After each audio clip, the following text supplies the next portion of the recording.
Thanks for joining us. I want to discuss today the case for indexing. In particular, I'll make mention of a report called SPIVA, which we'll explain in a moment. Here's what I want to cover in the next few minutes.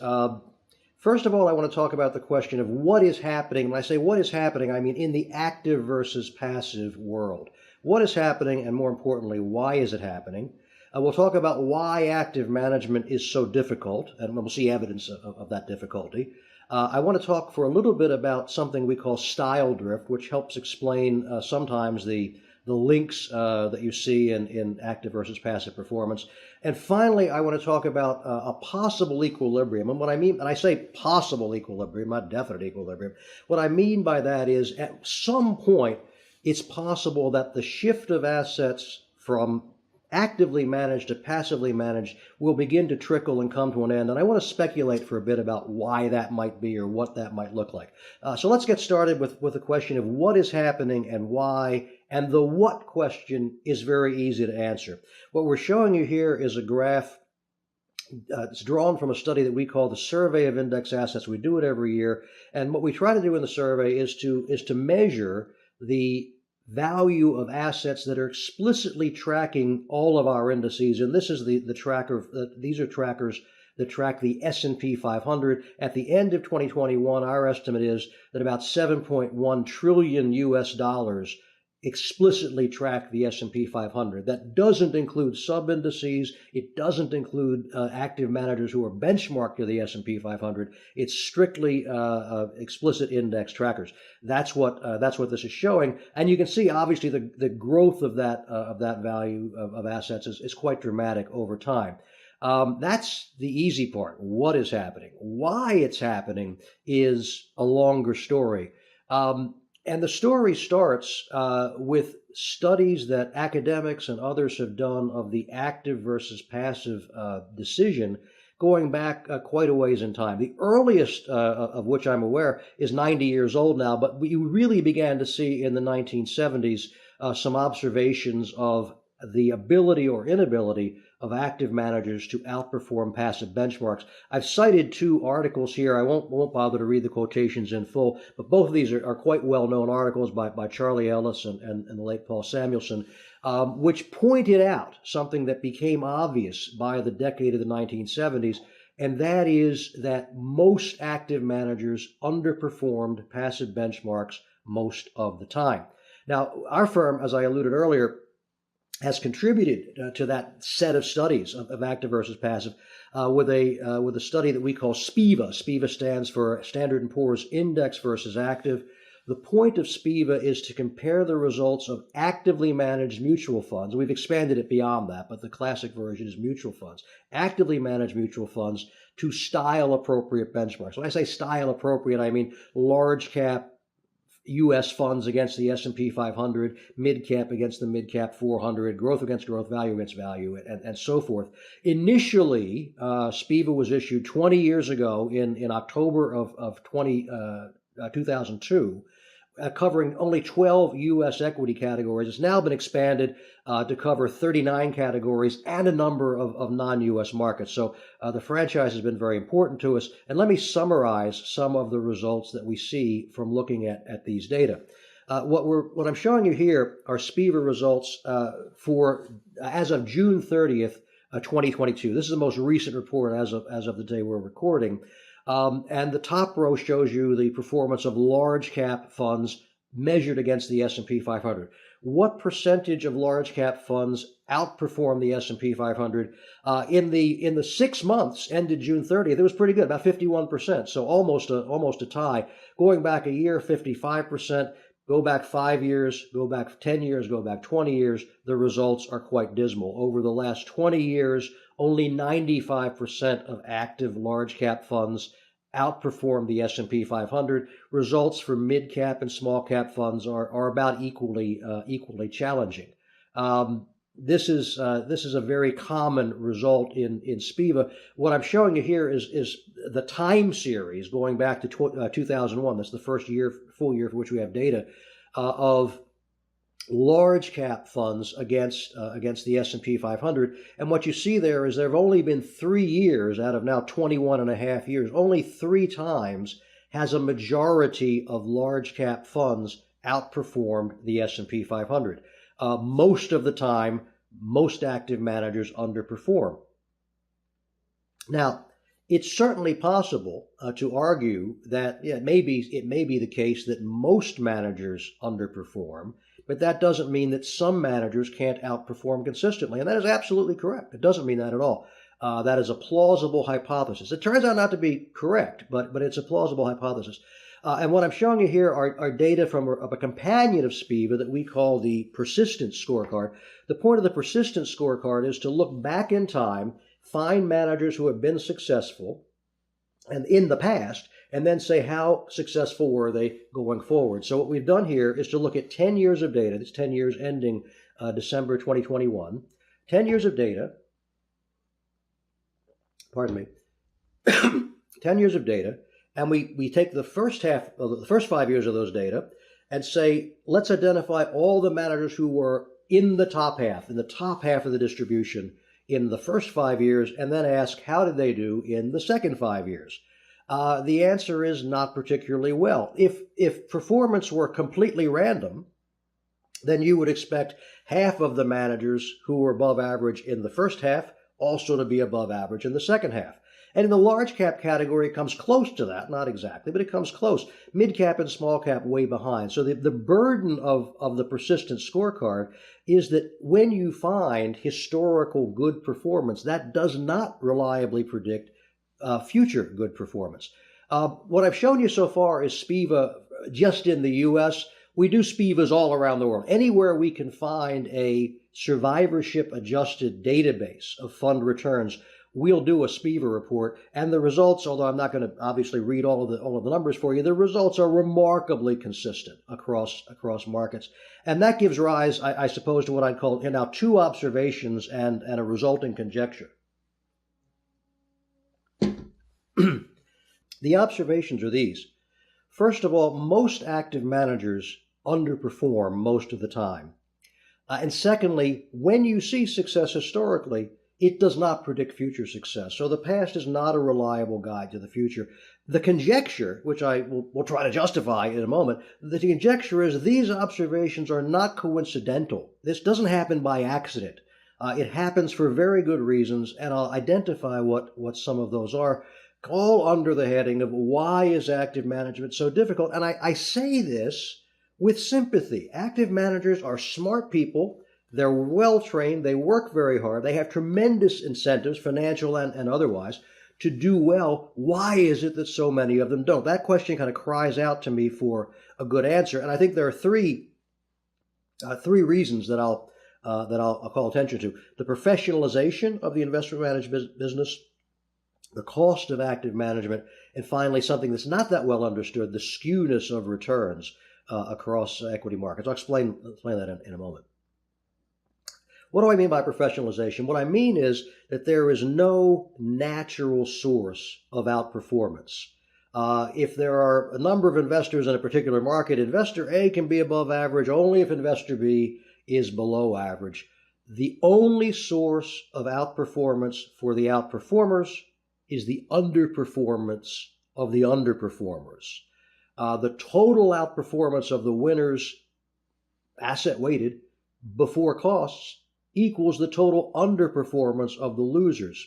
Now, the reason this is important is that if professionals are a relatively small fraction of a particular marketplace, and I say this lovingly, undiversified amateurs. My grandmother was an undiversified amateur, but undiversified amateurs are the majority of assets. It's possible that the underperformance of the amateurs is sufficiently widespread that the majority of professionals can outperform. The problem arises when the professionals themselves come to dominate a market so that the market is very largely professionalized, and in that case the professionals are simply competing against each other, and it's impossible for any of them to gain an advantage over the others on a sustainable basis. That's why, by the way, indexing started in the United States in the 1970s, not 20 years sooner or 20 years later, because by the beginning of the 70s, the the investment management market had been very largely professionalized. The article that I cited, as mentioned earlier, by Charlie Ellis, called The Loser's Game, does a great job of pointing that out. It was written in 1974, and it's basically a history of post-war investment management up to that time. So I commend it to you all. Now, important thing to point out: when funds shift from actively managed to passively managed, presumably it is the least skillful active managers who lose the most assets. What that means is that the surviving active managers as a group are more capable, and therefore competition gets harder as indexing grows. And I'll show you a very simplified example of how that might work.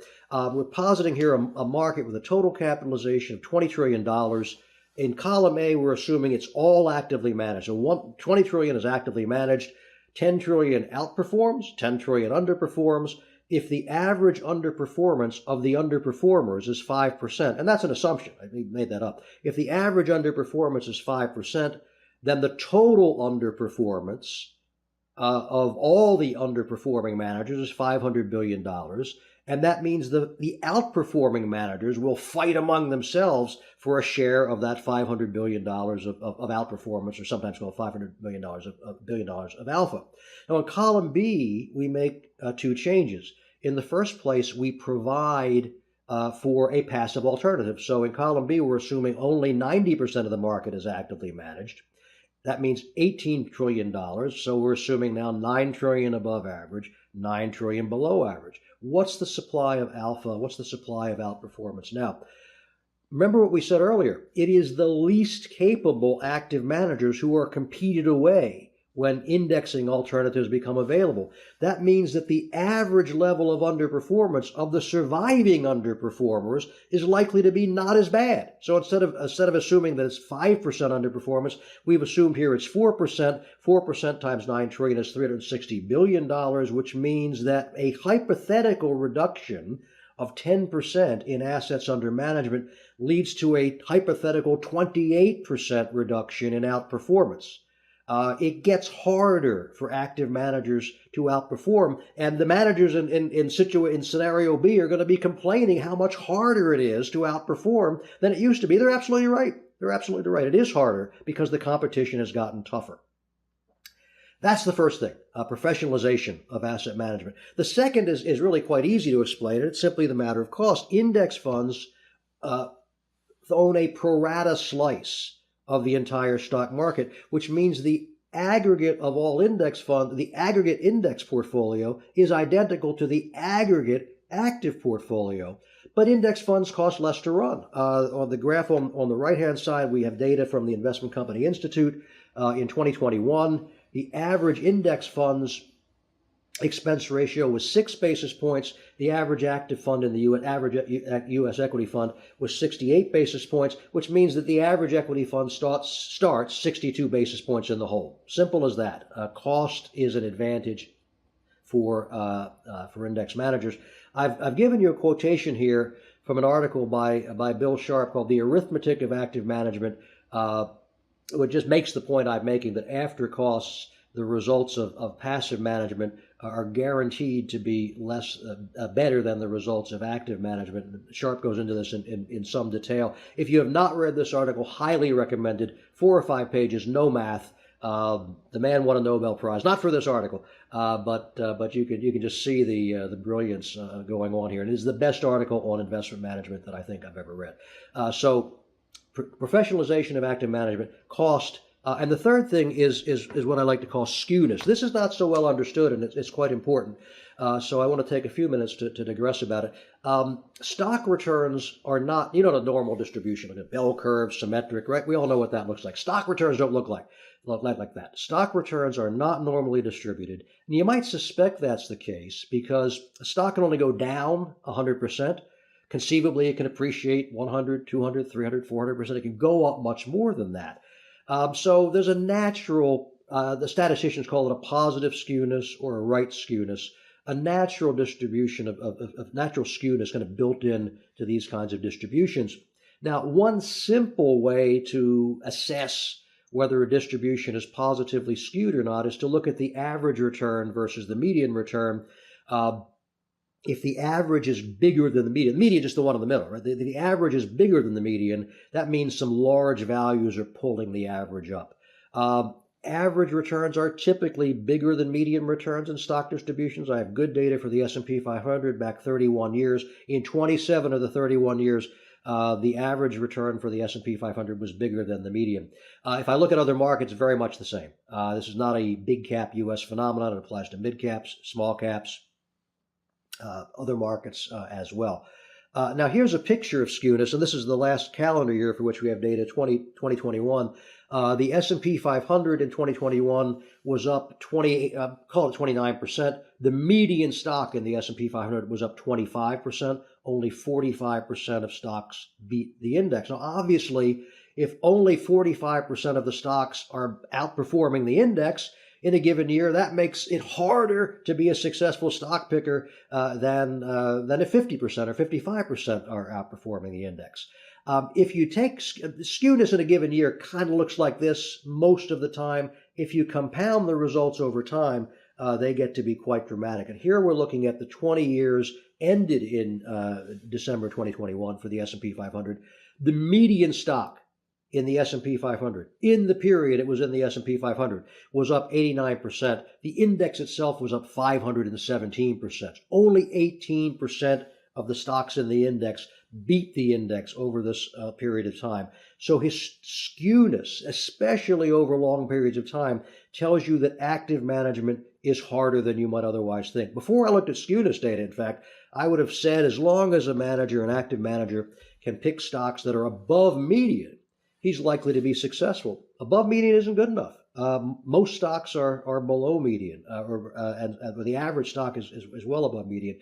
And so you have to do much better than that. In an environment where 18% of stocks beat the index, stock picking is very hard. And that helps explain why active management is so difficult.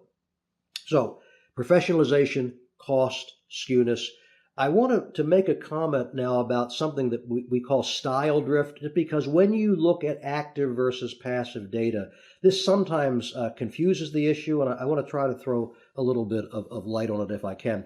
We looked at this graph before. This is simply a history of how many large cap managers, what proportion of large cap managers outperformed or underperformed the S&P 500. And I mentioned earlier, only in 3 years did the majority of active managers, large cap managers, outperform. What can we say about those 3 years? In every one of those 3 years, the S&P Mid Cap 400 outperformed the S&P 500. What that means is that active managers who had a slight tilt down the capitalization scale had the potential to add value simply by a shift in capitalization rather than by stock picking. Now, this is not a guarantee. There were, of the 21 years for which I have data, in 13 of them, the S&P Mid Cap 400 outperformed the 500, and only in 3 of those 13 did the majority of active managers outperform. On the other hand, in the 8 years when the S&P 500 beat the S&P 400, in none of those years did a majority of active managers outperform. Now, the results are similar. If we look at that mid-cap result, the mid-cap results look a little better because in 6 of 21 years, the majority of mid-cap managers outperformed the S&P Mid-Cap 400, including notably 3 years in a row, 2017, 18, and 19. So it looks like something different is going on, but before you attribute that to superior stock selection, consider the same kind of data. Of the 6 years in which most mid-cap managers outperformed, in 2/3 of them, a large cap bias would have helped. In other words, in 2/3 of those years, 4 out of 6, the majority, when the majority of mid-cap managers outperformed, the S&P 500 beat the mid-cap 400, which means if you tilted up the cap scale just a little bit, you had a possible advantage. This is not definitive by any means, but there is pretty strong evidence, and we reviewed this in a paper some years ago on the importance of style drift. When your style is not in favor, when mid caps are doing better than large caps, that's an advantage for large cap managers. When large caps are doing better than mid caps, that's an advantage for mid cap managers. When U.S. stocks are doing better than Canadian stocks, that's an advantage for Canadian managers, and so forth. So these style biases can sometimes creep in to the analysis of performance, and I wanted to draw your attention to it. Now, I mentioned earlier I wanted to talk about a possible equilibrium between active and passive, and that comes back to the concept of skewness that we talked about earlier. What are some of the consequences of skewness? We talked about them earlier, obviously, that skewness handicaps active managers. If only a minority of stocks outperform the index, that makes active management harder. Skewness, by the way, helps explain the success of equal-weighted portfolios. The equal-weighted S&P 500 over time has done a lot better than the cap-weighted version. One of the reasons, not the only one of the reasons is because it takes better advantage of the skewness of returns. Skewness also implies, and this is the important point, that the probability of outperformance rises when portfolios own more stocks, more rather than fewer. And that suggests what a possible equilibrium between active and passive might look like. It might look like a situation where a majority of active managers underperform by a little, and then a minority of active managers outperform by a lot. Now, the definition of a little and a lot is kind of arbitrary.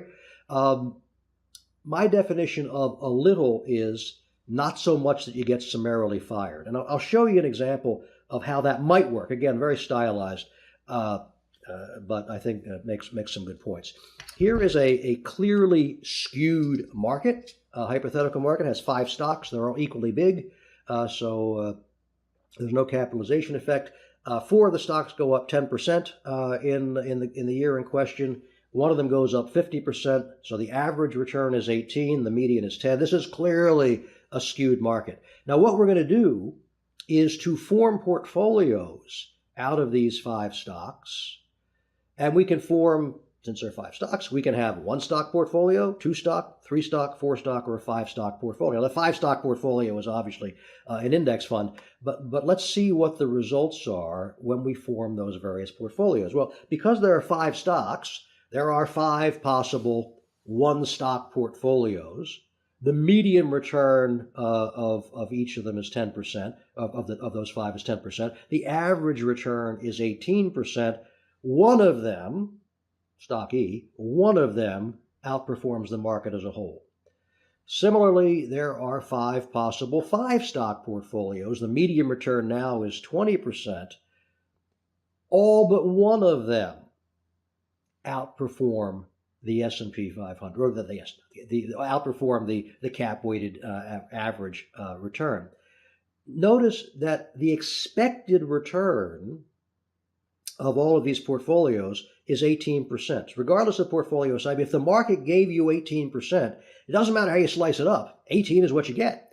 But holding more stocks increases the likelihood of outperformance. Concentration in a skewed market is a bad idea. Now, this is counterintuitive. Many active managers will tell you that the reason active management doesn't do better is that people are too diversified. Skewed markets and concentrated portfolios are a bad combination. Now, here's another stylized example. We looked at column B earlier, and we were talking about how active management gets harder when an index fund is available. What we assumed when we looked at column B was that the value of the underperforming assets was the same as the value of the outperforming assets. That doesn't have to be the case. You could posit a situation, as I've done here, where, in this case, 2/3 of the assets underperform and 1/3 outperform. As long as the outperformers outperform by twice as much as the underperformers underperform, the whole system still adds up. So what I've shown you here is an example of what skewed returns might look like. The losers underperform by an average of 3%. So the available alpha, the available outperformance for the winners is 3% times 12 trillion or 360 billion. 360 billion distributed across 6 trillion in winners is 6% outperformance. The distribution of underperformance and outperformance need not be symmetric. And when you couple concentrated portfolios with skewed returns, you get an asymmetric distribution. And the point of this exercise is to suggest to you that one day it's possible that the flow of assets from actively managed to passively managed will slow down. And when that happens, I suspect it will be because of something like this. The majority of active managers will underperform by a tolerably small amount, and that makes it possible for the outperformers to outperform by a much more impressive amount. And that might be a kind of equilibrium, if I may use an economist term. Notice, I have not said anything yet about market efficiency. Very often, people who advocate index funds will say, well, the markets are efficient, and that means that active management is impossible. And if markets are efficient, that does mean that active management is impossible. But it's not required that markets be efficient. And we can all think back on times when we see prices clearly at inefficient levels. I mean, think of the technology bubble in the late 1990s, for example. So markets, at least in retrospect, are not perfectly efficient. What is that? But that doesn't mean that active management can outperform passive over time because of the reasons we already looked at: professionalization, cost, skewness. The importance of active management to indexing, however, is worth mentioning. Index funds are what economists would call price takers. They don't contribute to price discovery. They buy stocks not because they think they're good values. They buy them just because they're there. We've seen already that the growth of passive management raises the quality of surviving active managers. And so to that degree, you could make an argument that indexing actually contributes to market efficiency by eliminating the worst of the active managers. If you're concerned that the growth of indexing will one day get to a point where markets will become inefficient because there are too few active managers, I call your attention to the point at the bottom of the slide. It is trading, not assets, that drive market efficiency. In other words, if I'm an active manager and I have a view of the proper pricing of a particular stock, the only way my view becomes important to the market is if I trade to buy the stock if I think it's cheap, or sell it if I think it's too expensive.